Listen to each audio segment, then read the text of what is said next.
What's going on, everyone? Welcome to the trailer breakdown for Assassin Creed Valhalla. Now, if you haven't already watched the CGI trailer that just dropped today, go over, make sure you do that, and then come right back here, because I am joined with Ashraf Ismail, creative director on Assassin's Creed Valhalla, and Darby Hello. McDevitt, narrative director on Assassin's Creed Valhalla. Gentlemen, thank you Hello. so much for joining us. Hi, thank you for having It's us. a pleasure. Yeah, it's a pleasure. So we're going to go through this trailer here and sort of break down some parts, pause and play, and hopefully y'all could shed a little bit more light on some things for us. So why don't we go ahead and start it? They are heartless. So right off the bat, I do want to stop this here. And Ashraf, I wanted to talk to you a little bit about this settlement we're seeing, because I know settlements play a big role in Assassin's Creed Valhalla.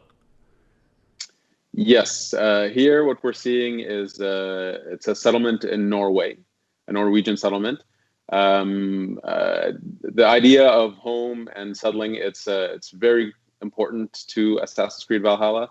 A big part of the motivation of the story and the journey of Eivor, our hero, is about this idea of home and having this thriving settlement. What we're seeing here, again, is in Norway. This is home in Norway. Yeah, so let's keep going here, because I don't think they're staying in Norway for long. So, Darby, we see this giant statue here. Who is this exactly?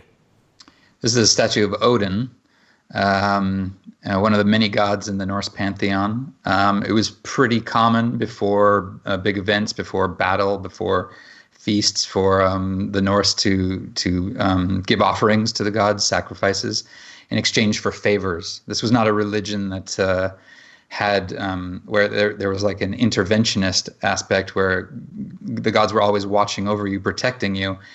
They were a little bit more like humans. You had to do something for them and they would do something for you. So this is what we're seeing here, is kind of a something's about to happen and they're sort of going and asking for favors. Godless barbarians.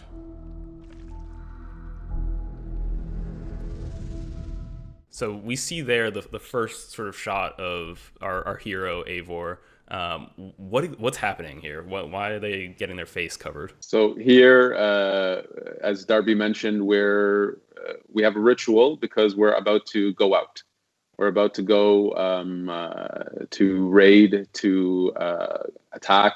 And so here we're getting sort of the favor of Odin. There's been a sacrifice made to Odin to gain this war god's favor.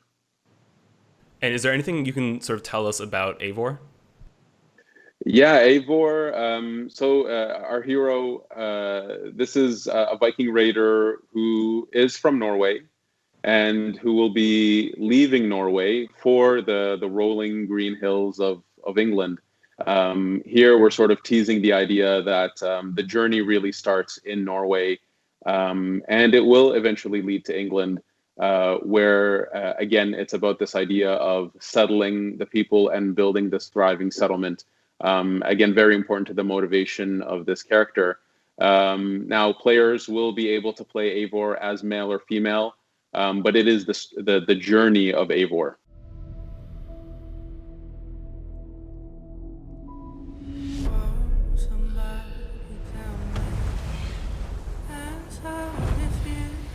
So we see them here setting sail for England, right? Yes, absolutely. Murder and kill blindly. So I want to stop right there for a second too, because we hear the voiceover saying they murder and kill blindly, but then you see them clearly stopping when they see this woman and child in front of them. Was that something you wanted to there's that maybe myth of the Vikings? Is that something you wanted to explore here, Darby? Yeah, well, I mean, certainly, a lot of what we know about the Vikings comes from the people who they raided. The Viking Age started at the end of the 8th century with an attack on Lindisfarne in England. And the English like to write about it, and certainly a lot of the accounts are very brutal. What we're trying to do is actually show the complete sort of story of an entire culture And when you actually jump forward to when our game is set, there's a lot of settling going on. There's not just raiding, but there's Norse coming over from Norway, from Denmark, and settling in England. And our game depicts a lot of that aspect of settling and integrating with the population. So, and that integration actually happened fairly quickly and easily. So we know that there was a lot of mutual, a lot of similarities between the two cultures that allowed this to happen.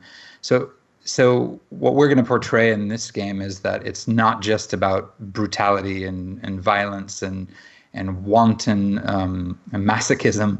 There's a lot of thought that goes into these raids, these battles, and then where these Norse settle, and the friends they make, and the alliances they make.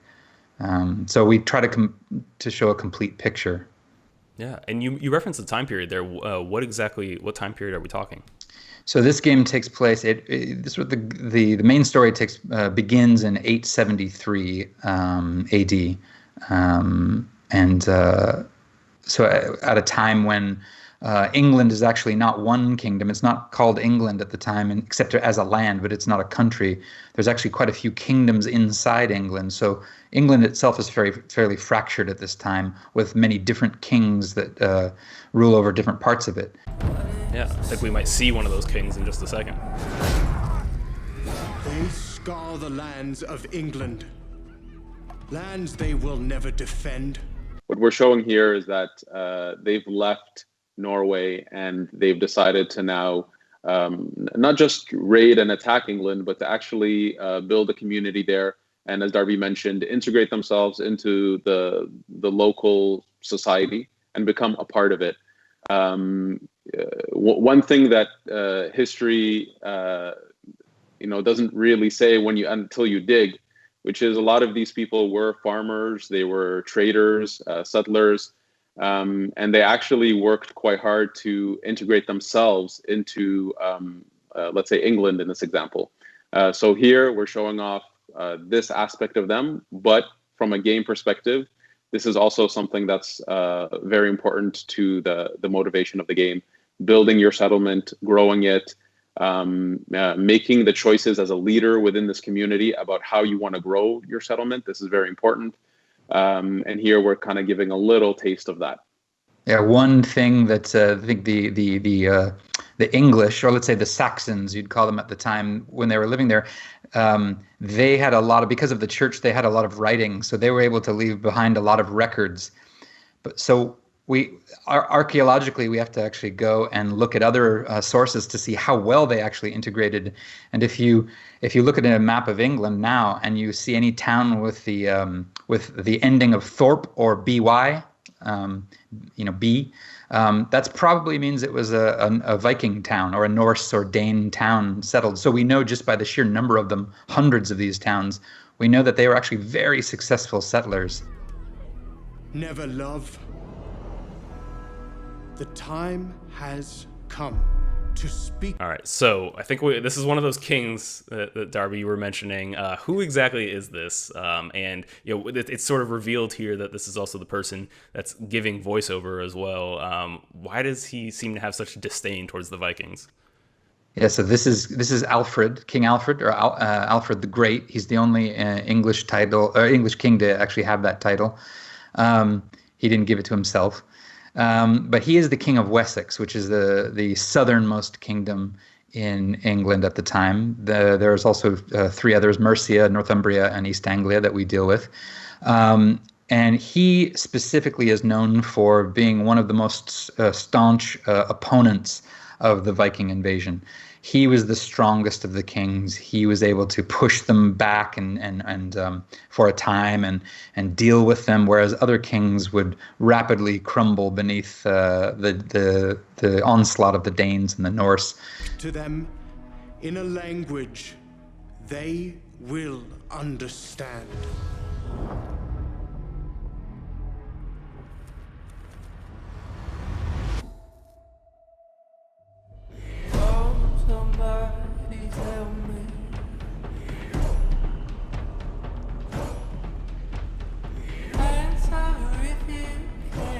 So, Ash, here we see Eivor's people coming in on these Viking longships. How do those factor into the gameplay, and what did you learn about them? Yeah, so the Viking longships, this is a technology that was unique to the Norse and the Danes and the Vikings in this time period. If I was to give a metaphor, I would say, imagine that you have this empty highway, rivers, and you have a Ferrari that you can drive down this highway with no one around you and no one able to chase you. This is what gave the Vikings the capacity to get in so deep into the land behind enemy lines to hit and run. And these ships carried usually cargo and raiders. So raiders, these are warriors that were proficient in combat. They were able to get in, steal a lot of stuff, and run away. Yeah, I think we're going to see the events of that play out here in a little bit.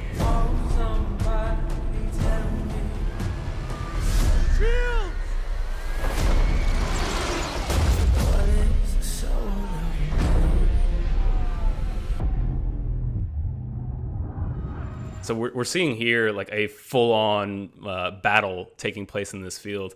How do raids sort of fit into gameplay, and what did you what did you learn about how Vikings raid once they've gotten out of their longships? Well, there's really two parts. There's raiding, which is much more about kind of hit and run, get into a specific place, steal the riches, create a bit of chaos to make people flee, run away, to give them time to steal. That's a raid. Here, what we're seeing is it's a big battle. So this time period was known to have a lot of battles between the Vikings and the Saxons, or the people who live in England. There were many battles. Here we're witnessing that, and that is something that we do have in the game. So players can go raiding with their longship and their raiders, and there are moments in the game with these really big epic scale battles on battlefields or in fortifications, because it was a really big part of the history during this time. So we needed to represent that.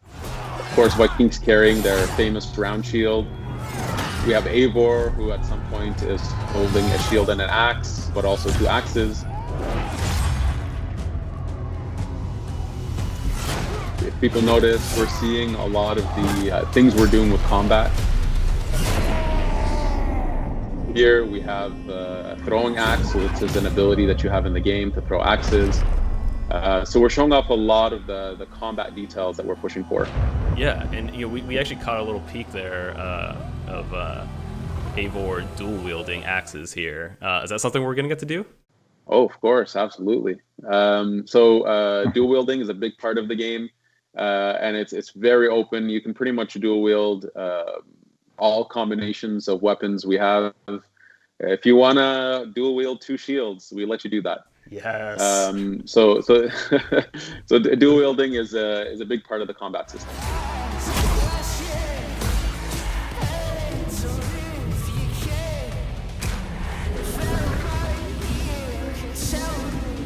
So we get like a little tease here. There's some hooded figure that appears to be standing next to this tree on the battlefield. Anything at all, Ash, you could tell us about this figure here? Here, Eivor believes that he is receiving some kind of favor, and it gives him the sort of, let's say, the will to push forward.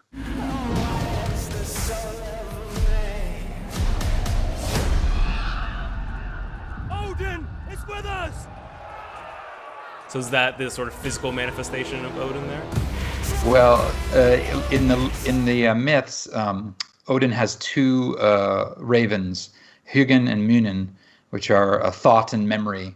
They come from the words thought and memory, and they were just his two companions that would help him gather knowledge and wisdom about the world.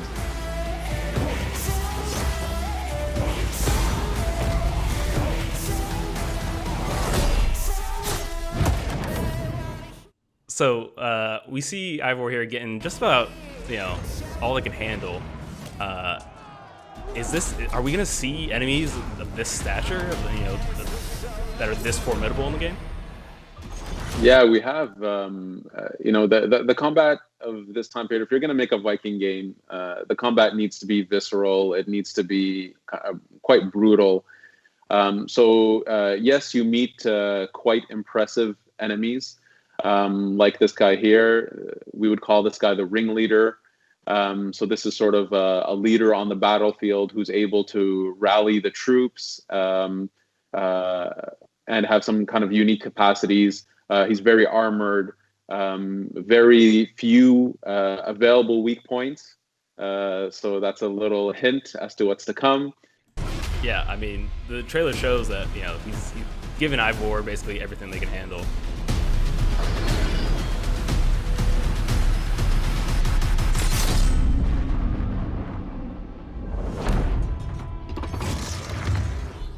Okay, so this is the coolest thing in the world. There's so much I want to talk about. First of all, the hidden blade. The hidden blade is back. What was the decision around that? And then it's also mounted on top of the arm for the first time. Where did all those decisions come from? You go first. Let's see here. I'll go first. Okay. We're building a Viking fantasy. We wanted our players to live in the boots of a Viking warrior and to fully live in that fantasy. But this is within the Assassin's Creed world. In our journey, of course, we can't spoil too much here.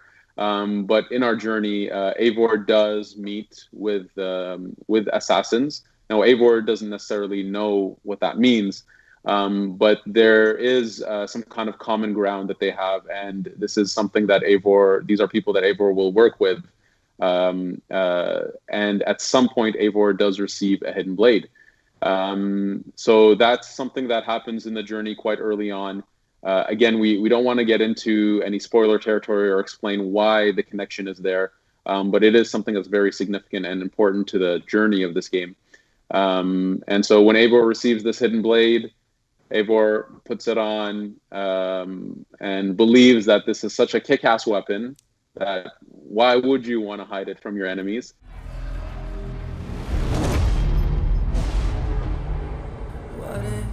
So here again, we wanted to show that Eivor, there's something more to this character than yes, this is a Viking raider, but there is more. There is something unique here. There's a unique journey that our players will go on within this Viking fantasy inside the Assassin's Creed world. Yeah, we spent a lot of time overlapping and intertwining threads to make sure that every moment of it really feels connected, integrated.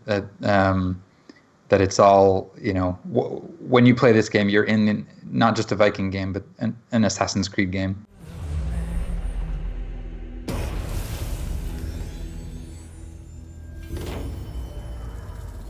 All right. Well, folks, there you have it. That's the first trailer for Assassin's Creed Valhalla. You got the in-depth breakdown. You got all the details with Ashraf, the creative director, Darby, the narrative director. Thank you all so much for joining us. And Ash, when and where can people play Assassin's Creed Valhalla? So Assassin's Creed Valhalla will be a launch title for Xbox Series X and PS5. And it'll be out in holiday 2020 for Xbox One, PS4, PC, and Stadia. Awesome. Thank you so much. Take care, everyone. Thank you. If you liked this, please subscribe to this channel and visit us at news.ubisoft.com.